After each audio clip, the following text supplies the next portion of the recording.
prominent games from Week 13, as well as going over the Week 14 gambling preview and predictions. So let's go ahead and jump right into this. We're going to go with the first game. We're getting down to the nitty-gritty here in the NFL season, so I'm pretty much just going to go over games that are going to be prominent when it comes to playoff contention, Super Bowl aspirations, stuff like that. So we're going to start with the Vikings versus the Jets game. The Jets held tough in this game. The Vikings ended up pulling out in the very end, but the Jets had multiple chances to take the lead at the very end there and just could not get it done. I said last week when I was doing the gambling preview for Jets-Vikings, this is the one game that I actually predicted correctly against the spread out of 4. But I did mention that, Mike White, he played well the first game. This game he played just okay, not as great as he did the first game he was in relief of Zach Wilson. But I did, assume that the Vikings DBs, I said that they were savvy and they were opportunistic when it came to turnovers, and that's what eventually ended the game for the Jets, was a costly turnover at the end there. So I was kind of right about that one, but the Vikings keep winning, but they're winning in a way that I don't think is super sustainable. I think they're a good team. I don't think they're a great team. And the reason I say that is because they keep winning these one-score games, which is not a real formula for success when it comes to playoff, just winning percentage essentially. If you just keep winning by one-score games, eventually that metric is going to regress to the mean, and you're going to lose one of these one-score games eventually, and it's probably going to come in the playoffs when things get a little bit tighter and teams are a little bit more prepared and they've had a little bit more rest usually, and they're usually getting a little bit more healthy because of the end of the season. People are coming off of IR and stuff like that. So I think the Vikings are going to be a tough out in the NFC playoffs, but I think I know that they're the second seed right now in the NFC, but I think that they can definitely be beaten before they reach the NFC Championship game. All right, next game, we have the Giants versus the Commanders. This was a big divisional matchup. Basically, whoever won this game was going to put themselves in the driver's seat for the third position in the NFC East, and that was going to be huge because whoever that third team is probably going to end up making the playoffs. This game ends in a tie, which makes the Giants that third place team in the NFC East and bumps the Commanders out of the playoff picture for the time being. This tie could help both teams end up getting into the playoffs, though. So it was kind of a win-win, even though it was a tie, which is a super weird thing to have to say. But both teams played tough. I really thought the Commanders were going to win this game. The Giants have been on a little bit of a losing streak here, as well as the fact that they are super banged up in their wide receiver room. They don't really have any more wide receivers. They've lost all their guys to injury at this point.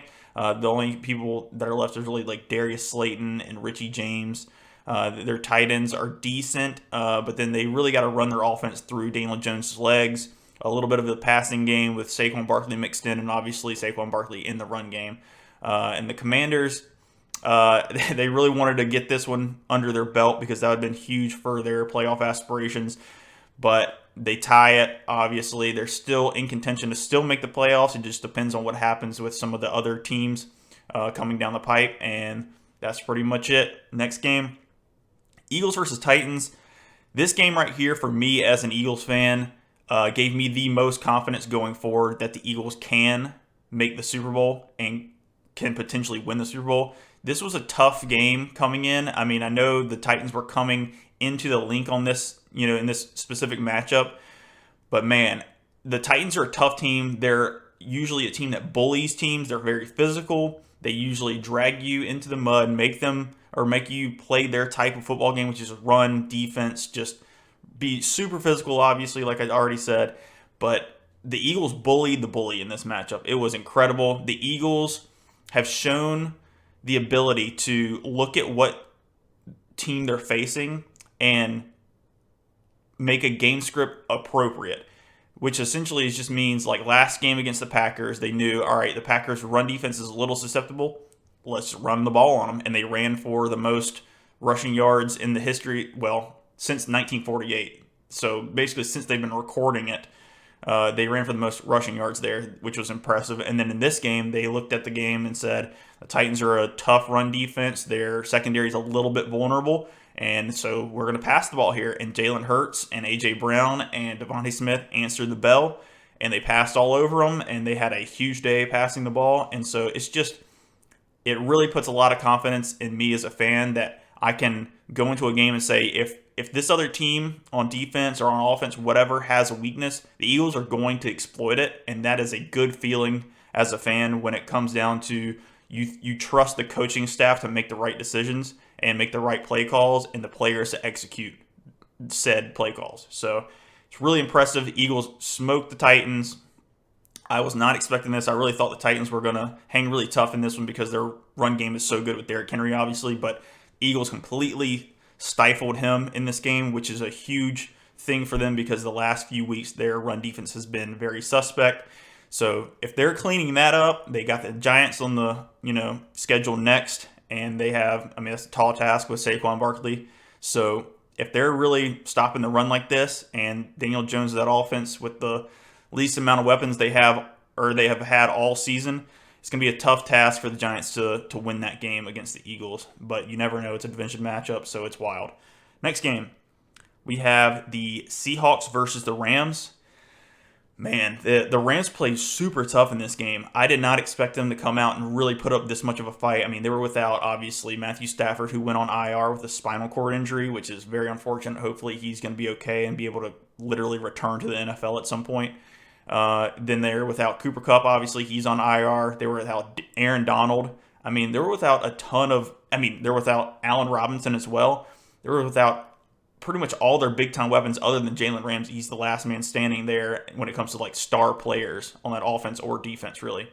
And they played tough. John Wolford, the dude balled out, kind of. I was expecting, I didn't even really look at, the injury reports and whatnot. I wasn't even expecting him to start in this one. I thought it was going to be Bryce Perkins again, but he came in and he kind of righted the ship a little bit and made some plays.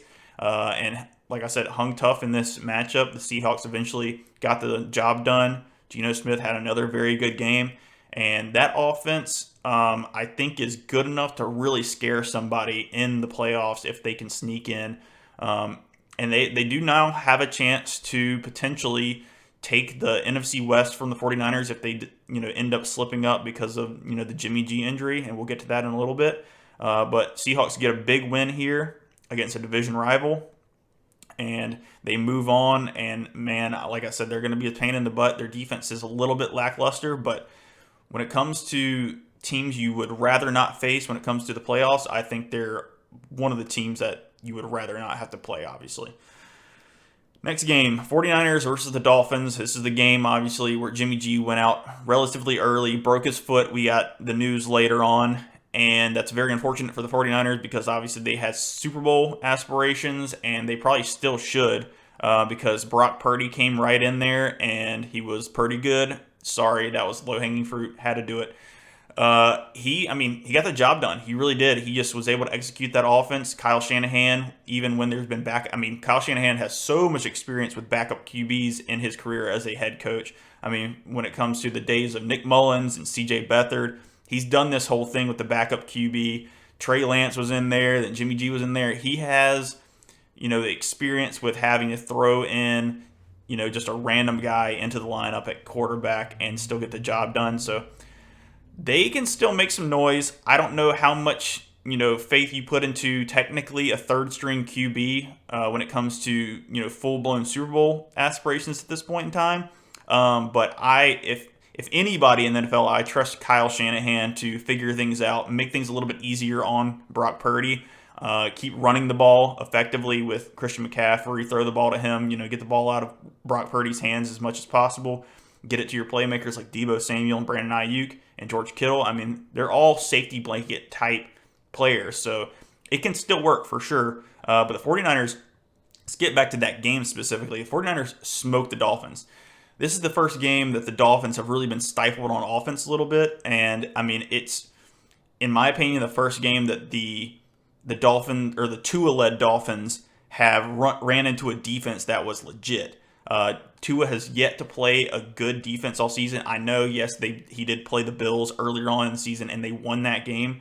But the Bills were without, 5 or 6 big-time key pieces on that defense when they did play them. They had a lot of unfortunate injury at that point in time in the season, and they have gotten healthier since then.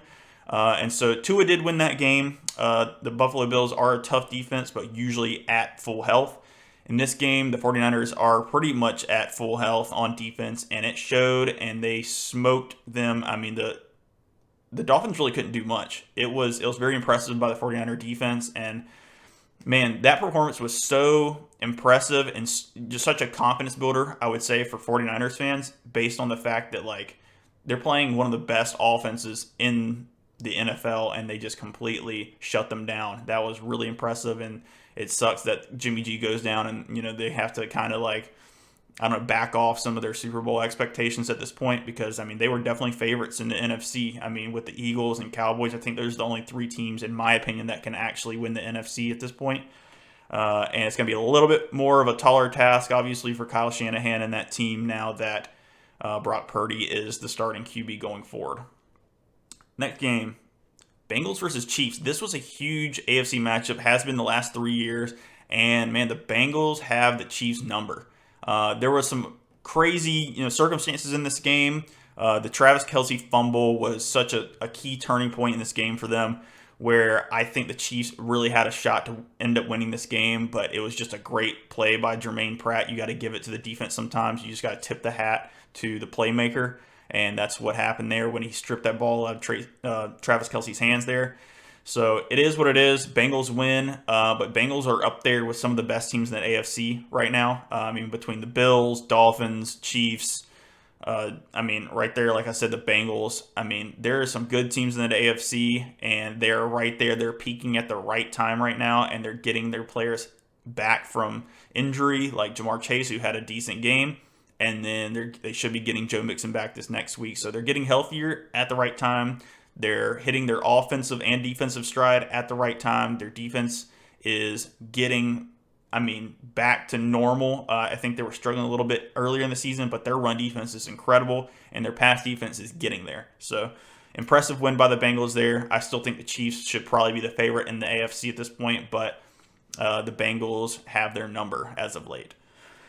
Next game, Cowboys versus Colts, Sunday Night Football. This game was a dogfight in the first half. It looked like the Colts were going to go down right before the half ended and at least get a field goal, maybe take the lead, maybe get a touchdown. And then Matt Ryan throws a pass a little bit too high to Alec Pierce, gets tipped up in the air, gets picked. They take it down to about the 20, and the Cowboys smash it in there with Michael Gallup on a nice little scramble pass play. And that's pretty much, I think that momentum shift was what turned the tide of the game. Because really, the Colts were playing super tough against the Cowboys. The Cowboys are obviously a very explosive offense and a very, very good defense. They just wreak havoc all over the field with Micah Parsons, Dorrance Armstrong, DeMarcus Lawrence, and then Trayvon Diggs on the back end. They're a good team overall. I hate to say it. I hate to admit it. But they are 100%, in my opinion, at this point, obviously, since, the Jimmy G injury. They are the number one threat to the Eagles for the 1 seed, for the NFC, title, I guess you could say, to represent the NFC in the Super Bowl at this point. So they're a scary team going forward. I still think there's some kinks in their armor a little bit here and there. And so we'll see if some teams going down the stretch can expose that a little bit. Obviously, a huge game is going to be on Christmas Eve this year. The Eagles go to Dallas, go to Jerry World, and face the Cowboys for a very pivotal game going forward when it comes to playoff seeding and stuff like that. So it's going to be very, very fun going down the stretch here. I'm going to be extremely stressed out in that game. But yeah, I still have confidence that the Eagles are the best team in the NFC going forward. Next game, this was a huge one for the Buccaneers. Buccaneers versus Saints. Buccaneers, I don't know how they did it, man. The Saints just had a complete choke job. They were down 13 points, I think, with 3 minutes left in the game. And Tom Brady had a Tom Brady-esque game and brought them back, won the game with 3 seconds left, essentially. The Buccaneers looked terrible. They looked awful. They couldn't do anything on offense. Their defense was giving up just uncharacteristic type plays to the Saints offense, which is just very hit or miss. They're Dr. Jekyll and Mr. Hyde usually. And somehow Tom Brady figures out a way to get it done. And obviously, they are now in the driver's seat for the NFC South, and I think they're probably going to win that division now because the Falcons have faltered once again. The Panthers are just not good enough, and then obviously they just beat the Saints, and the Saints are now, I think, probably completely out of it at this point.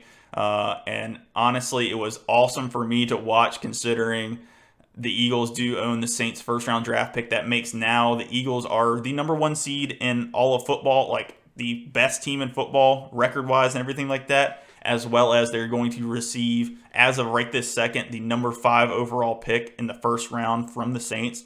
So the more the Saints lose, the better off the Eagles are going to be for next year, which is very exciting, especially considering how good the Eagles have been this far in the season. So that's awesome. But yeah, Buccaneers have a stranglehold on the NFC South. They're going to win that division. And as of today, if the season were to stop today, playoffs were tomorrow, it would be a first round Buccaneers Cowboys game. Cowboys go to Tampa Bay to play that game, and obviously we saw what happened in week 1 of the season. I think Tampa Bay has regressed since then, and the Cowboys have gotten better since that point. But the last few years, the Tampa Bay Buccaneers have had the Cowboys number, and I think at this point, the Cowboys fans are probably not very scared of Tampa Bay based off of how bad that O-line has been and just how good the defensive line of the Cowboys has been in the season. So it would be a really fun matchup to watch, and obviously I would be super rooting for the GOAT to get that job done if possible, as long as obviously the Eagles maintain the 1 seed and they're not the team that has to go to Tampa for some odd reason. But it's possible. So that's pretty much it for the Week 13 recap. That's all the really important games that happened. I'm sorry if I didn't get to your team, but at this point in time, they're just kind of irrelevant going forward when it comes to just playoff stuff. So that's why I wanted to cut this one a little bit shorter. Let's get right into Week 14 gambling preview and predictions. We're going to start with the first game, Raiders -6 versus the Rams. I think I have to go with the Raiders here. The Raiders have been playing much better as of late. Maybe Josh McDaniels his seat is getting a little bit less hot as it was earlier in the season when it was just not looking very good. Their defense is playing a little bit better, but their offense is just so explosive. They can be. Josh Jacobs is the number 1 overall running back in fantasy football right now, which doesn't always translate exactly to winning football in the NFL, like in real life, but it is right now. Josh Jacobs being a huge part of that offense is really important, opening things up on the back end where Devontae Adams can wreak havoc, which he has been as well. So those two players are really dragging this Raiders offense to the promised land right now, which is just not nowhere. They're not going to probably make the playoffs because just too many other AFC teams are going to be in there. But I mean, they have a chance still.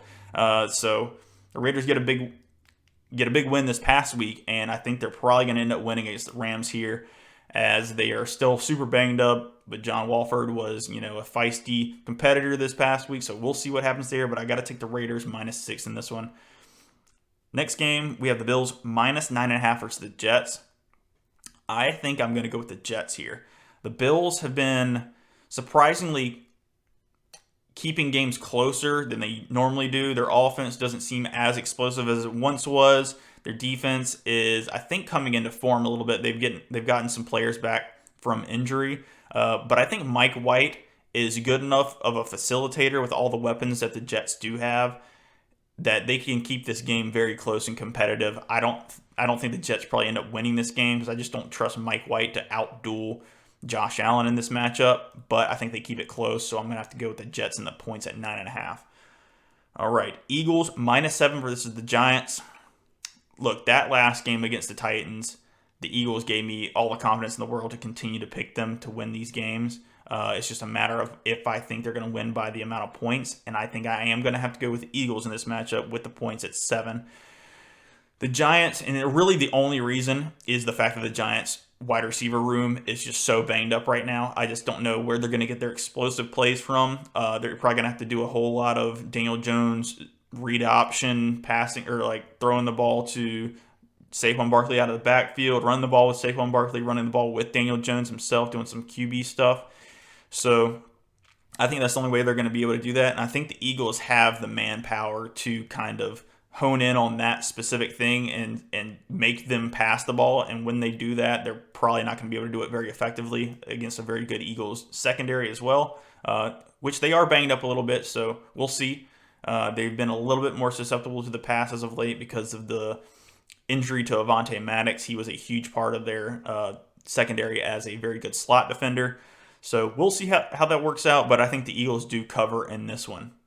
Next game, we have the Bengals -6 versus the Browns. I think the Bengals smoked the Browns in this one. The Browns did not look good against the Texans. I know they won the game. Deshaun Watson looked incredibly rusty, which you would expect considering he hasn't played in, 2 years now.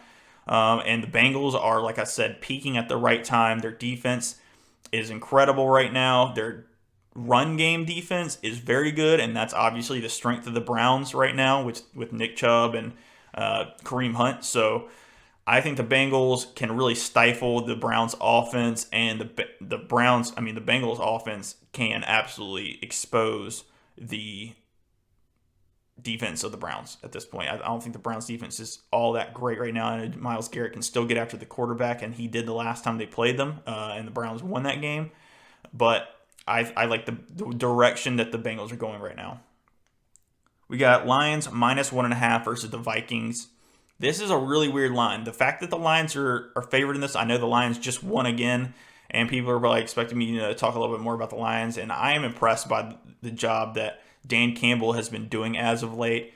They have really turned that team around, and I enjoy watching a way better Lions team than I've probably experienced in my entire life, other than really a few years there with Matthew Stafford. So, I mean, Dan Campbell's done a great job.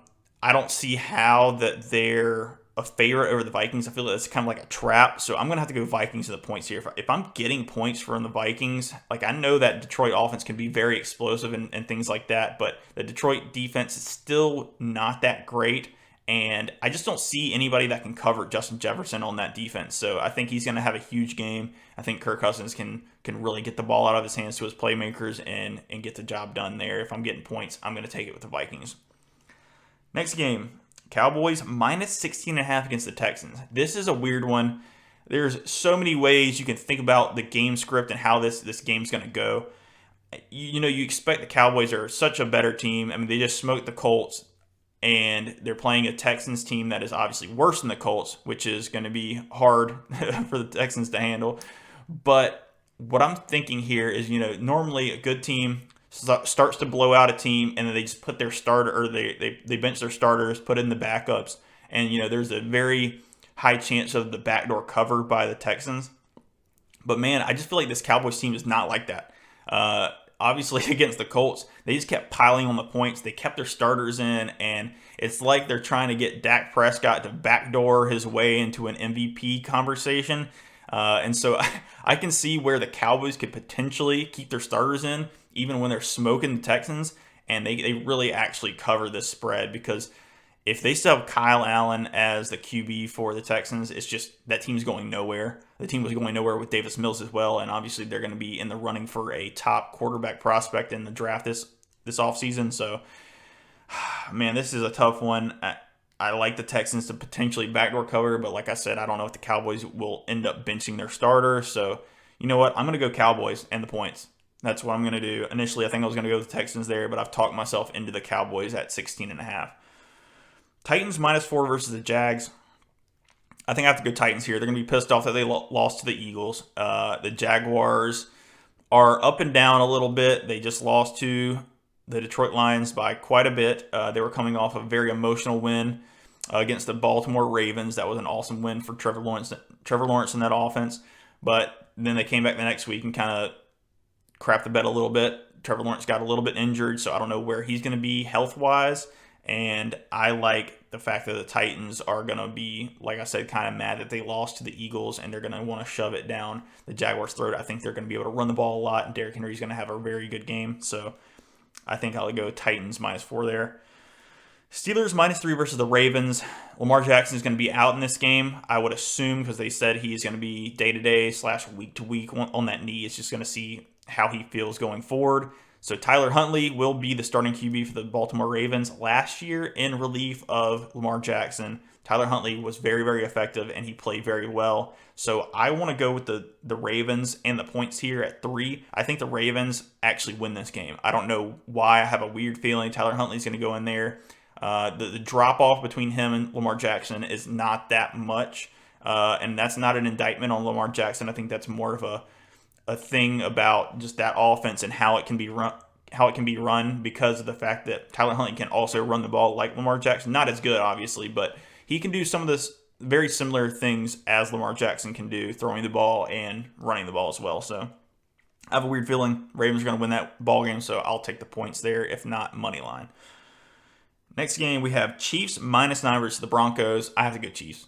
I mean, like I said kind of before with the Titans, they're going to be pissed off they lost, blah, blah, blah, blah. Same thing with the Chiefs. Chiefs are going to be mad that they lost to the Bengals. They're going to be, it's a division rival in the Broncos. The Broncos cannot score on offense at all because of Russell Wilson and how bad he's been all season. Broncos defense is very, very good, but there's only so much you can do when you're on the field the entire game, which is what's going to happen with them and the Chiefs. I think the Chiefs are going to be able to run the ball a little bit here for whatever reason. Just have a gut feeling it's going to be more of a run game for the Chiefs, and they're going to give it to the Broncos, and they're going to cover this one.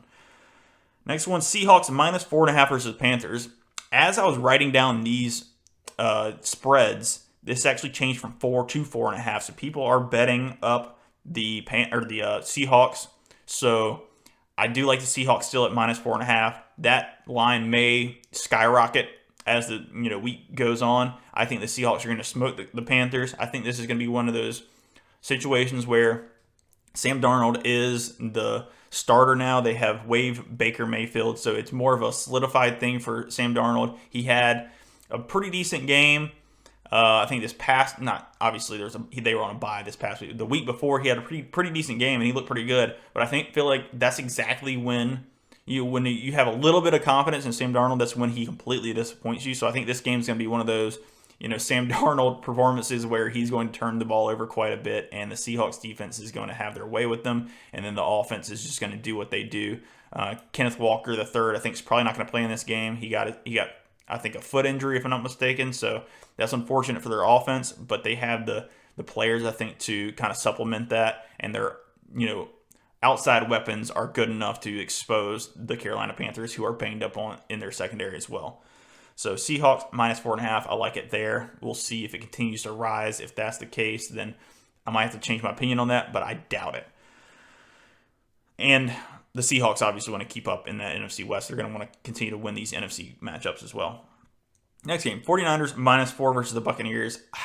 Man, I want to say the Buccaneers.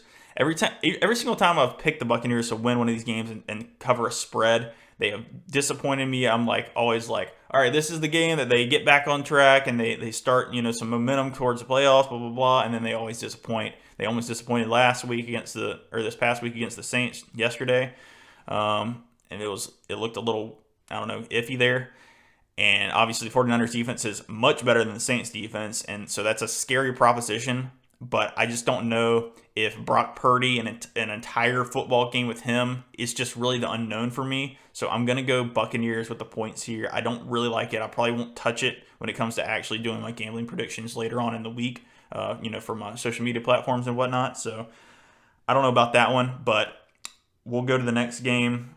Dolphins -3.5 versus Chargers. This is an easy one for me.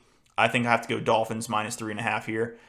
The Dolphins, like I said, with many other teams, are going to be mad that they lost to a good team like the 49ers. They're going to take it out on the Chargers, whose defense is very susceptible to giving up big explosive plays, and the Dolphins have plenty of those. We'll see what the health of Jalen Waddle is. Hopefully he's okay. He had a little bit of a leg injury going on in that game against the 49ers. Tua also had a little bit of an ankle injury in that game against the 49ers as well, but I think that was more of a case of he was just kind of butthurt that they were getting smoked, and he was just he was kind of just taking himself out of the game essentially just to not feel the pain of getting smoked like that. But I think the Dolphins get back on track here and smoke the Chargers, so I'll take the Dolphins in the 3.5 there. Patriots -1.5 against the Cardinals on Monday Night Football. This is going to be a stupid matchup on Monday night. I'm sorry if you're a fan of the Patriots or the Cardinals. This is just going to be a boring matchup, I believe. I mean, hopefully there's a lot of points and stuff like that, but there's no interest for me in this football game because I don't think either team is going to make the playoffs. So I do like the Cardinals in this matchup. The Cardinals have talent on offense and on defense. It's a matter of if Cliff Kingsbury can get out of his own way to let that team win the football game, essentially. Cliff Kingsbury has been god-awful this season, if you ask me, and they should really get rid of him. They should get rid of their general manager as well, and they should probably bring in like Sean Payton. That would be incredible for them, but it remains to be seen what Sean Payton's going to do this offseason, but we'll see. But yeah, I'll go Cardinals in this one. Mostly because I just don't trust Mac Jones at this point. He has made some very questionable decisions and throws as of late. But this game can be a little bit more high scoring than people expect, and I think that it probably will. But I will go Cardinals and the points. All right, that pretty much wraps it up for the podcast. I appreciate everybody listening and tuning in. Please subscribe to the YouTube and all of our social media platforms on Twitter, on TikTok, on Instagram. We appreciate it, and I want to thank once again my editor and homeboy Weston Barnhart for doing all the hard work. All the easy stuff is just me talking and babbling about stuff on here, so shout out to him, and we will talk to you next week. Peace.